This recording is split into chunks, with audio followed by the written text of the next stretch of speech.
Hi guys, welcome to my February wrap-up.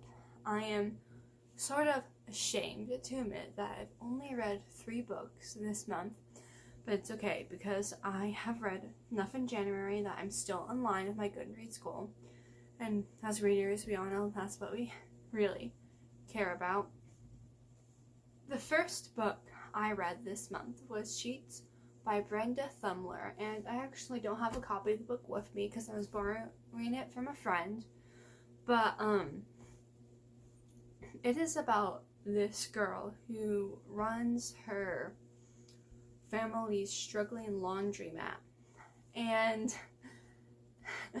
a ghost sort of accidentally haunts her laundromat, you could say.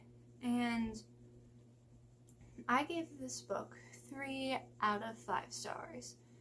It was still pretty good. Like, it had just nice undertones of themes of friendship and just many things I appreciate in the book. Definitely in a graphic novel. It had a great color scheme, and the 2 main characters were pretty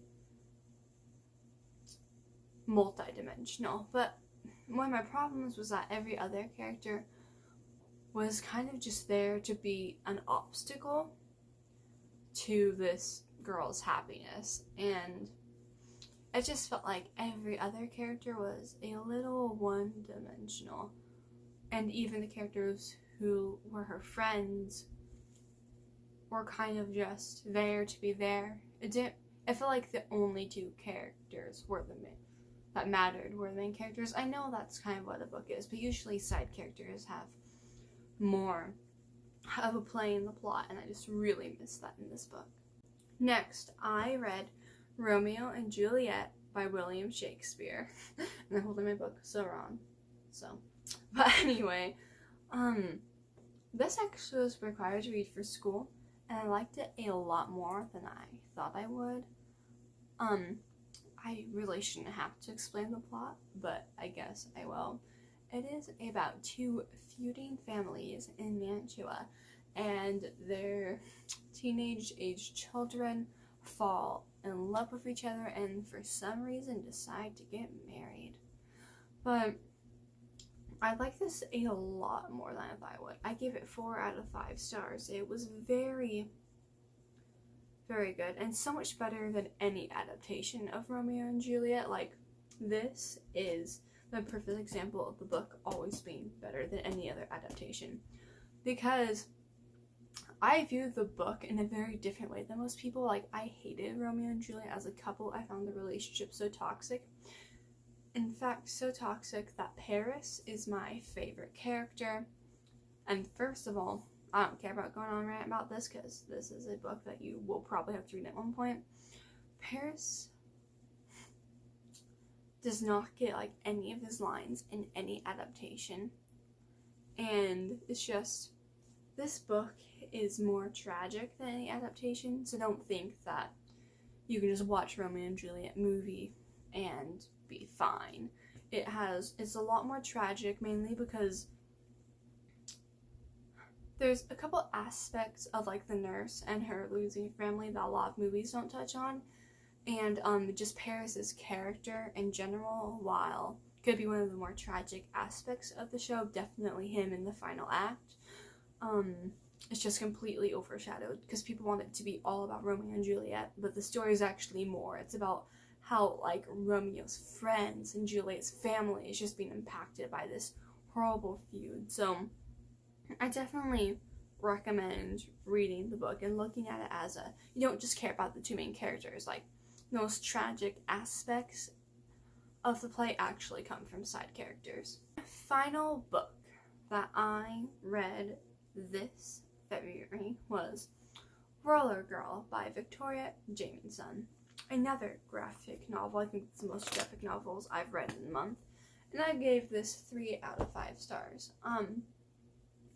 It is about a girl who really wants to be part of a roller derby, and she thinks that her and her best friend are going to go to camp together when, surprise, surprise, her best friend is going to dance camp instead.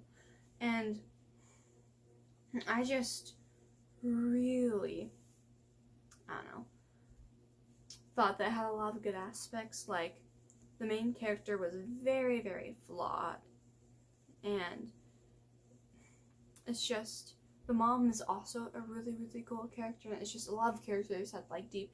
I just felt like it really had the potential to be a 4 or 5 star book, but then to me the other characters were just kind of very one-dimensional. Like, there's this mean girl who is the stereotypical mean girl. Like, she even has blonde hair, and I just felt like with so much character depth in the main character and side characters, it just felt sad that, of course, you know, the villain just has to be the villain and nothing else. But it is meant for younger children. A fun fact is that this book was actually recommended to me by a group of 3rd graders, so don't think I was expecting deep characters.